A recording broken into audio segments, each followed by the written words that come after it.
गौतम बुद्ध रोज अपने शिष्यों को उपदेश देते थे। बुद्ध की ज्ञान की बातें सुनने काफी लोग आते थे।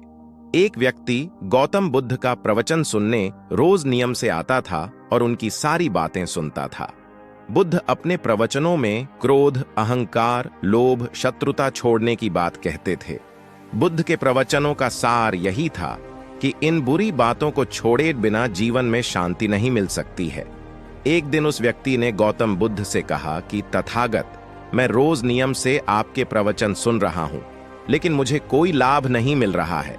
आपकी सारी बातें सच हैं, लेकिन मेरे जीवन में इनसे कोई बदलाव नहीं आ रहा है। बुद्ध ने उस व्यक्ति से पूछा कि तुम कहां रहते हो? उसने जवाब दिया कि मैं तो इस बसरती में रहता हूं। बुद्ध ने पूछा, ये जगह यहां से कितनी दूर है? उस व्यक्ति ने जगह की दूरी बताई। इसके बाद बुद्ध ने फिर पूछा, तुम वहां कैसे जाते हो? व्यक्ति ने बताया कि कभी घोड़े पर, कभी बैलगाड़ी पर बैठकर जाता हूं। बुद्ध ने फिर पूछा कि तुम्हें वहां पहुंचने में कितना समय लगता है? व्यक्ति ने पहुंचने का समय भी बता दिया। इसके बाद बुद्ध ने अंतिम प्रश्न पूछा कि क्या तुम यहां बैठे बैठे ही अपनी बस्ती में जा सकते हो? इस प्रश्न के जवाब में व्यक्ति ने कहा कि गुरुजी, ये कैसे संभव है? इसके लिए तो चलना पड़ेगा, तभी मैं वहां पहुंच सकता हूं। बुद्ध बोले कि हम चलकर ही हमारे लक्ष्य तक पहुंच सकते हैं।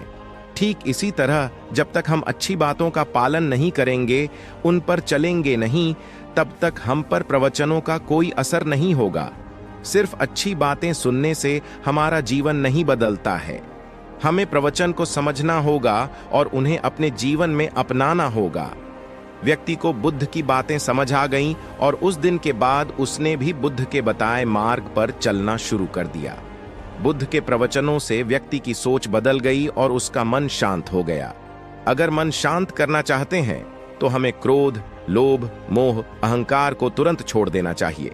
इन बुराइयों की वजह से हमारा मन अशांत रहता है, शांति नहीं मिलती है।